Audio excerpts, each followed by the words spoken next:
Drive project overlay is underway and anticipating to start next week with all work to be completed. 84th Avenue and 116th Street project just got started late last week. There's a full depth reclamation that's going to cause significant traffic disruption over there. We'll be down to one lane in each direction, as well as some temporary detours that will be in place at times. All work is anticipated to be completed by the end of the construction season. In transit, heated shelters are scheduled to open today, and all shelters will be locked outside of transit operating hours. This is largely due to some vandalism that we've seen in other unlocked shelters around the city, but they should all be functional and ready to go today. In environment, work has started on our urban forest groves, with installation taking place over the coming weeks along 100th Avenue and 108th Street. In parks operations, focusing on priority sites like our sports fields, school fields, and planning fall tasks such as turf fertilizing. In transportation, recently completed the installation of some new flashing beacon crosswalks at 97th Avenue and 99th Street. That one actually will occur over the next 1 to 2 weeks. And have recently completed 93rd Street and 100th Avenue, as well as Patterson Drive and Prairie Road. And with that, I'll take any questions. Awesome. Well, thank you very much for that, Chief Glavin. A lot of business in the business here of the service area update. And you turned on some light bulbs around the table. Starting with Councillor Blackmore, Councillor Berg, and then Mayor Clayton. Thank you, Councillor Thiessen. Chief Glavin, we did receive, as you know, a letter of concern from Patterson resident who is concerned about the crossing at Prairie Road and 100th Street. I drove by there, and I know that we have expended the budget for flashing pedestrian lights this year. I'm wondering what the plan would be to get this done maybe next year. Chief Glavin. Thanks, Chair Thiessen. So I've added this or requested our transportation engineering group to take a look at this crosswalk in view of all the crosswalks that they're looking at. We do receive a number of concerns from citizens across the city looking for this type of installation. So they'll go through and prioritize based on risk when they do their analysis of traffic, sightlines, and any other environmental factors in the area.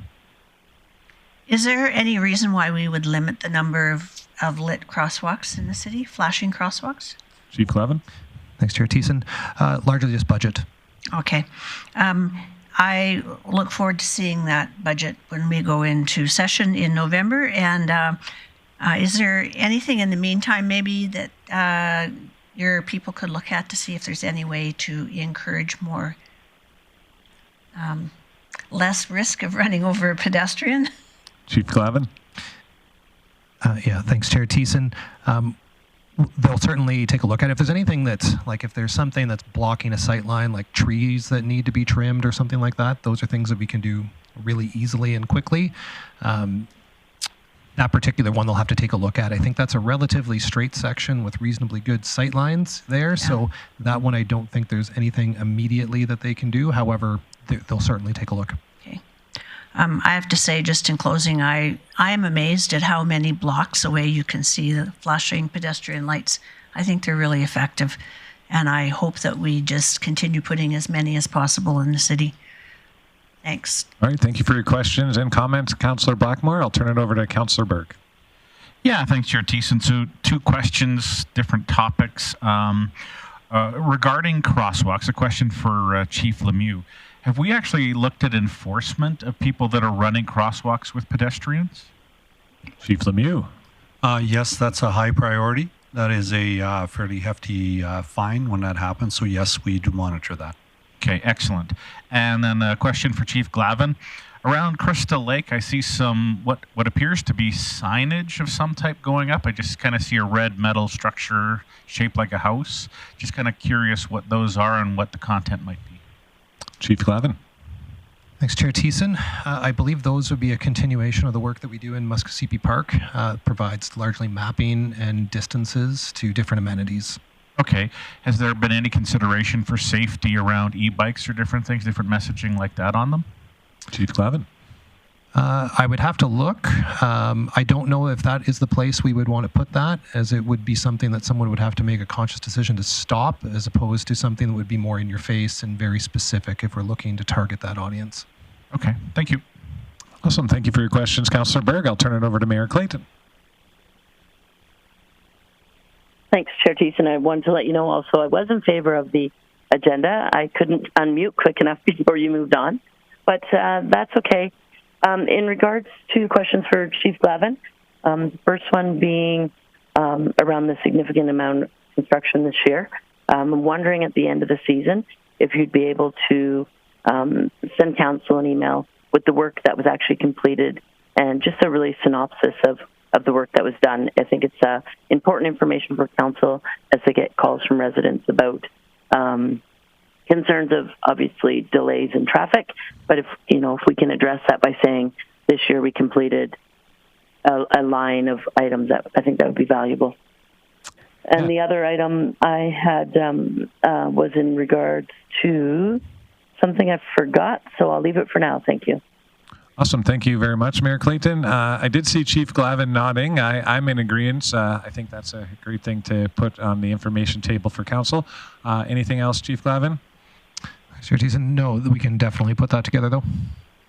Thank you very much for that, Chief Glavin. Mayor Clayton, did you remember your other question? Yeah, I did. Thank you so much. Chief Glavin, I was wondering, it's a transportation question. A few years ago, a report was given to council about certain areas based on collisions, etc., that we reduced the speeds in certain areas. And I'm wondering when that's revisited. There are areas in town that council hears about on a regular basis that appear to be reduced for what the public sees as no benefit. And so when those areas are reduced, do they come back to council to say how it's going? Have we actually reduced collisions? Is there any report coming back? And in particular, I'm thinking of the area on Wapiti Road between 84th and 68th, and also the strip that's along heading to the airport, heading west. There are areas that council hears about on a regular basis. I know we reduced the speed limits based on recommendation from administration, and if the number of collisions has reduced or if it's the same, I'm wondering if any of that information comes back to council. Chief Glavin. Thanks, Chair Thiessen. There's no prescribed timeline to bring any of that information back. I don't think there was any plan, but it's something we could take a look at. I think a lot of those things will take a few years before you see trends that could be analyzed. However, I think we're probably approaching 5-ish years or so since those reductions were made. I'll take that back to transportation engineering and see what we could put together. Awesome. Thank you, Chief Glavin. Thanks. Oh, go ahead, Mayor Clayton. Sorry, Chair Thiessen. If you would like a motion, Councillor or Chair Thiessen or Chief Glavin, let me know, but I'm happy just to see when that can come back to council for information. Yeah, I think a motion would be in order, Mayor Clayton. My question, I guess, for Chief Glavin or Chief Lemieux is, where would those stats be held for that report? Would that be in public and protective services, under bylaw enforcement, collision reporting, or would that be under transportation? So, Mr. Chair, from Public and Protective Services, certainly through Grande Prairie Enforcement Services and the RCMP Traffic Division, we would have some of those stats, and we'll make them available along with whatever information Transportation Department has. Beautiful. You know what they say, teamwork makes the dream work. So thank you very much, Chief Lemieux and Chief Glavin. I'll look for your motion here now, Mayor Clayton, if you like. I don't have anyone else in the queue. Great. Thanks, Chair Thiessen. Direct administration to bring back a report identifying any areas of speed reductions in the past 5 years and the corresponding collision statistics. So really speaking to that motion, happy to take amendments if recommendations from administration, but what I'd like to see is over the past 5 years, there have been identified areas that we did reduce the speed in, and I'd like to see specifically those areas brought back to committee for information. Okay, that motion is in order. I do have Councillor Berg in the queue. Yeah, I'm fine with the motion, but I'm just kind of want to point out that if we have traffic counts for that as well, like if traffic is doubled, but we're still at the same number of collisions, I think that's relevant to know. So not looking to amend, but just simply if you could include traffic counts in there, that would be wonderful.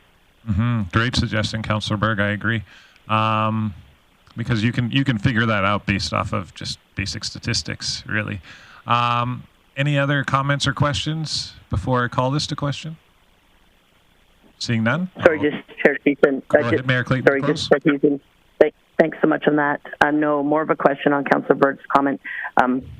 My understanding, traffic counts require resources, and I just want to make sure that this motion isn't putting an initial spend or new resources required. My thought would be that it would be using data that's readily available, but if the traffic counts can be done without additional resources, I think that would be valuable information. That's exactly what I'm thinking. We're on the same page. Okay, and Chief Glavin, that stuff would be available anyways off of our old traffic count reports. Thank you, Chair Thiessen. We update traffic counts pretty regularly. We'd have to go intersection by intersection to see when we last did those ones, but we actually have an online portal that is open to the public. You can see exactly what the traffic counts are just about any major intersection in the city. Awesome. All right, well, there we go. There we have it. Any other further comments, questions, discussion, or debate? Seeing none, I'll call it to question.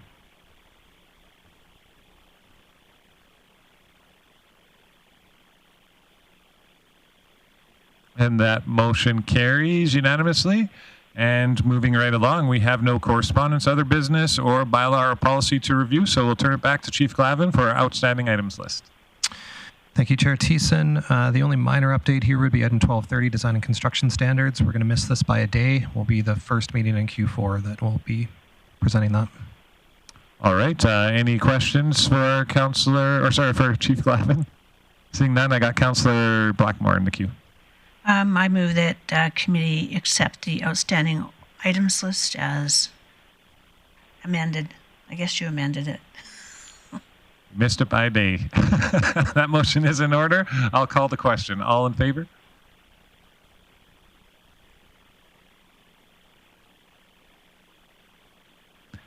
And that motion carries unanimously. Thank you very much, everybody, for joining us here this day.